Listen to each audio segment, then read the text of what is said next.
Student, good morning. Welcome to online PDF class में। आज हम पार्ट 3 प्रबंध के अंतर्गत में पढ़ेंगे। बच्चों आप ध्यान रखेंगे वाणिज्य के अंतर्गत में आज तीसरा पार्ट का आज सेकंड पैराग्राफ मतलब सेकंड लेक्चर एक्सप्लेन किया जा रहा है। बच्चों ध्यान रखेंगे इसमें आज तीसरा पार्ट का दूसरा भाग है ना। तो ध्यान देंगे व्यावसायिक वातावरण का विस्तार मतलब किस प्रकार से व्यावसायिक वातावरण का विस्तार किया जाता है। तो देखेंगे सबसे पहले व्यावसायिक वातावरण एक विस्तृत शब्द है, मतलब एक बहुत बड़ा शब्द है। वातावरण मुख्यतः आंतरिक व बाह्य वातावरण होते हैं। आपको सभी को मालूम है वातावरण में आंतरिक भी होते हैं और बाह्य वातावरण। व्यवसाय के आंतरिक वातावरण वे होते हैं जिन्हें व्यवसाय के स्वामी द्वारा नियंत्रित किया जाता है।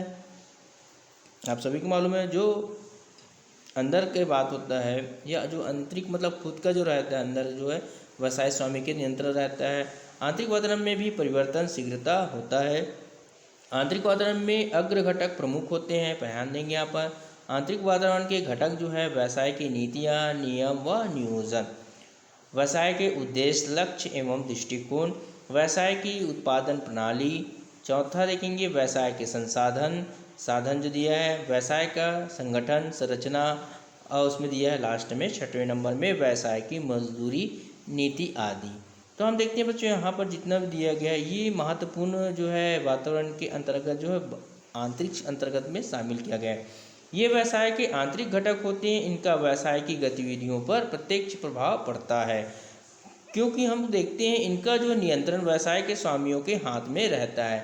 अतः आवश्यकता अनुसार इसमें परिवर्तन कर लिया जाता है, किंतु बाह्य वातावरण स्वामी के नियंत्रण के बाहर रहते हैं।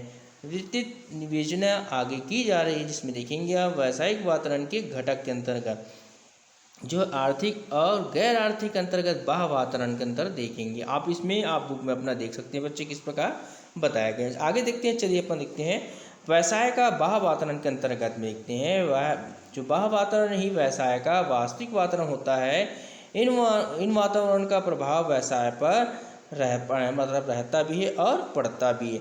व्यवसाय की प्रगति, विकास, शिथिलता आदि इन्हीं वातावरणों पर निर्भर होती है। अतः व्यवसाय के प्रबंधकों व स्वामियों को समस्त बाह्य वातावरणों के घटकों को ध्यान में रखकर ही अपनी योजना बनानी चाहिए। व्यवसाय की बाह्य वातावरण को दो भागों में विभक्त किया गया है। पहला देखेंगे आर्थिक बाह्य वातावरण और दूसरा बताया गया है गैर आर्थिक बाह्य वातावरण। तो सबसे पहले देखेंगे आर्थिक बाह्य वातावरण के अंतर्गत देखेंगे कि आर्थिक वातावरण का तात्पर्य मानव के आसपास की उन परिस्थितियों, शक्तियों व प्रभाव से है जो प्राकृतिक, सामाजिक एवं सांस्कृतिक दशाओं के समूह के रूप में मानव की आर्थिक क्रिया को प्रभावित करता है। इस प्रकार आर्थिक क्रियाओं में वे समस्त घटक तत्व शामिल हो जाते हैं जो प्रत्यक्ष या अप्रत्यक्ष रूप में से मनुष्य के आर्थिक जीवन को प्रभावित करते हैं, है ना। सबसे पहले अपन देखते हैं कि किस प्रकार अपना आर्थिक वातावरण के अंतर्गत आपको किस प्रकार प्रभावित करता है। तो सबसे पहले इसमें देखेंगे आर्थिक वातावरण की प्रमुख विशेषताएं जो दिया गया है निम्नलिखित होती है। पहला देखेंगे आर्थिक क्रियाओं से संबंधित, रिलेटिव विथ इकोनॉमिक्स एक्टिविटीज़। ठीक है बच्चों, देखेंगे यहाँ पर आर्थिक वातावरण में मानव की वे समस्त आर्थिक क्रियाएं सम्मिलित या शामिल होती है जो मनुष्य क्रय विक्रय, उपभोग, व्यय, आय अर्जन आदि से संबंधित होती है। अर्थात व्यापार, उद्योग, कृषि तथा सेवा से संबंधित समस्त वित्तीय क्रियाएं आर्थिक क्रियाओं से संबंधित होती है। आर्थिक मतलब जो अपने आर्थिक क्रियाओं के द्वारा कार्य अपन करते हैं। तो दूसरा देखेंगे पर्यावरण से प्रभावित। तो यहाँ पर देखेंगे इफेक्टिव विथ इन्वायरमेंट। आर्थिक वातावरण अन्य पर्यावरणों से प्रभावित होते रहता है। भौगोलिक वातावरण, हवा, तूफान, मिट्टी, पानी, खनिज संपदा आदि से आर्थिक क्रिया प्रभावित होती है। इस प्रकार राजनीतिक वातावरण से भी आर्थिक वातावरण प्रभाव पड़ता है। आपको मालूम है जो किस प्रकार से बताया गया है कि वातावरण में ये सब चीज़ अगर उपलब्ध नहीं होता है तो हमको ये प्रॉब्लम प्रभावित करता है। ठीक है, तो राजनीतिक भी प्रभावित करता है, जैसे टैक्स वैक्स बदल कर, है ना। तो दूसरा तीसरा देखेंगे अपन जो है सरकार द्वारा संचालन, गवर्नर बाय गवर्नमेंट। उसमें देखेंगे आर्थिक वातावरण का संचालन व निर्देशन सरकार द्वारा किया जाता है, क्योंकि वित्त को निर्गमित कर अर्थव्यवस्था के अनुकूल संतुलन बनाने का कार्य सरकार का है। सरकार की ओर से यह कार्य रिजर्व बैंक करता है, मतलब वो संचालन के लिए है ना। अगला देखेंगे आम जनता से संबंधित, रिलेटिव बाय ऑल पब्लिक। तो आर्थिक वातावरण आम जनता से संबंधित होती है। प्रत्येक सामाजिक मनुष्य आर्थिक वातावरण से दूर नहीं हो सकता। प्रत्येक व्यक्ति धन कमाने की लालसा रखता है ना बच्चों। समझ आया मेरे ख्याल से आपको। पूंजी की उपलब्धता, एवेलेबिलिटी ऑफ कैपिटल। पर्याप्त मात्रा में पूंजी उपलब्ध रहने पर समस्त प्राकृतिक एवं मानवीय संसाधनों का उपयोग होने लगता है। इससे राष्ट्रीय आय में जहाँ वृद्धि होती है वहीं राष्ट्रीय विकास दर में भी वृद्धि होती है। छठवां देखेंगे बच्चों हमारा नियोजित अर्थव्यवस्था, प्लानेट इकोनॉमी। नियोजित अर्थव्यवस्था में समस्त संसाधनों पर राज्य का अधिकार होता है, क्योंकि नियोजन का कार्य केंद्र सत्ता का होता है। इस नियोजन का उद्देश्य आर्थिक एवं सामाजिक विकास करना होता है। अगला देखते हैं बच्चों को यहाँ पर नैतिक, मोरलिटी है ना। आर्थिक वातावरण जनता की नैतिकता को भी प्रभावित करता है। यह नैतिक जो होता है स्तर से आर्थिक वातावरण पर भी प्रभावित होता है। वातावरण जो है या वर्तमान समय में अर्थ जो है मनी कमाने के लिए नैतिक स्तर को भूल जाना आम बात हो गई है ना। तो यहाँ पर ध्यान देंगे आप लोग। अब अगला देखते हैं आर्थिक वातावरण के तत्व या घटक।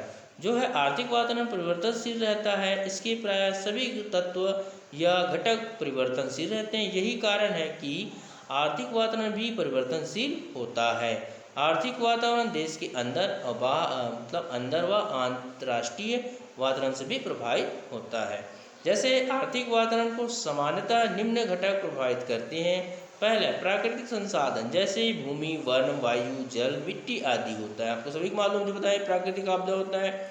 मानवीय संसाधन जैसे मानव शक्ति का कुशल या अकुशल होना, शिक्षित अशिक्षित होना, मानव शक्ति का होना आदि आप सभी को मालूम है। संसाधनों का जो आर्थिक वातावरण किस प्रकार होता है, अगर कुशल रहेगा तो अच्छा बनेगा। सामाजिक व्यवस्थाएं जैसे सामाजिक रीति रिवाज, परंपराएं, नियम, अंधविश्वास, रूढ़वादी नैतिकता आदि। ठीक है बच्चों। अगला देखते हैं वैज्ञानिक व तकनीकी विकास जैसे नए नए आधुनिक आविष्कार, उद्योग, कृषि विकास, नवीन उपकरण आदि। पांचवा देखते हैं प्रशासन प्रणाली, मतलब जैसे जनतंत्र, समाजवाद, राजतंत्र, साम्यवाद आदि जो होता है राजनीतिक स्थिरता के विकास में सहायक होती है। अगला देखते हैं बच्चों बाजार की स्थिति जैसे बाजार पूर्ण प्रतियोगिता है, एकाधिकार है, अपूर्ण प्रतियोगिता है आदि से वित्त व्यवस्था प्रभावित होता है। किस प्रकार का ये बाजार है उसमें देखकर, है ना। अगला देखते हैं शिक्षण प्रणाली, शिक्षा का स्तर, मात्रा व स्वावलंबन शिक्षा आर्थिक व्यवस्था को प्रभावित करता है। आठवां देखेंगे आर्थिक एवं व्यावसायिक सनियम। जो सनियम जो है नियम बताया गया सरकार बनाती है, जैसे श्रम सनियम, औद्योगिक सनियम, कारखाना अधिनियम, कर नियम। इन नियमों की व्यवस्था से आर्थिक वातावरण प्रभावित होता है। अब आते हैं देखेंगे 9वां नंबर जो दिया गया है मौद्रिक एवं राजकोषीय नीतियाँ। मुद्रा निर्गमन का ढंग, मंदी काल, तेजी काल, मुद्रास्फीति एवं मुद्रा संकुचन आदि से उस देश की अर्थव्यवस्था प्रभावित होती है। जैसे जैसे हम क्या करते हैं मुद्रा का निर्माण ढंग जो होता है, मंदी होता है, तेजी होता है, इस प्रकार जो है इसमें आवक में बढ़ोतरी या कमी होता है। अब अगला देखेंगे जनसंख्या। जनसंख्या भी हमारा जो है मुख्य तौर से आर्थिक वातावरण को प्रभावित करता है। अधिक कुशल श्रमिक होंगे तो अधिक औद्योगिक विकास बढ़ेगा। उत्पादित श्रम या अनुपादित श्रम जो है जनसंख्या का बेरोजगार रहना, अधिक जनसंख्या से बेरोजगारी होता है, आपको भूखमरी आदि समस्याओं से आर्थिक वातावरण प्रभावित होता है ना बच्चों। अब देखते हैं 11वां नंबर जो बताया गया है यातायात एवं संचार जैसे सड़क, वायु यातायात, रेल, समुद्री यातायात, telephone, internet, computer, fax, email आदि से आर्थिक स्थिति सीधे प्रभावित होता है। विदेश नीति कैसी है, किन राष्ट्रों से कैसे संबंध है, अंतर्राष्ट्रीय समझौता कैसे व किस प्रकार के आदि से आर्थिक वातावरण प्रभावित। इससे समझ आया सभी मेरे ख्याल से बच्चों, आपको ध्यान रखेंगे कि किस प्रकार से जैसे हमारा संबंध जो बताया गया इसमें बताया गया कैसे किन किन शास्त्रों से संबंध है ये उस पर प्रभावित करता है। पूंजी एवं मुद्रा बाजार, जैसे विकास के लिए मुद्रा या पूंजी आवश्यक है। आर्थिक वातावरण का यह मुख्य घटक है। पूंजी की मात्रा व प्रकार पर ही आर्थिक वातावरण पूर्णतः निर्भर रहता है। सभी को मालूम है, प्रत्येक घटक को संक्षिप्त में समझाया गया है, आवश्यकता इसका विवेचना विस्तृत रूप से की जा सकती है। तो ठीक है बच्चों, आज जो नेक्स्ट पढ़ेंगे आर्थिक अनार्थिक और गैर आर्थिक बाह्य वातावरण के बाद नेक्स्ट पढ़ेंगे। ध्यान देंगे। गुड डे बेटा।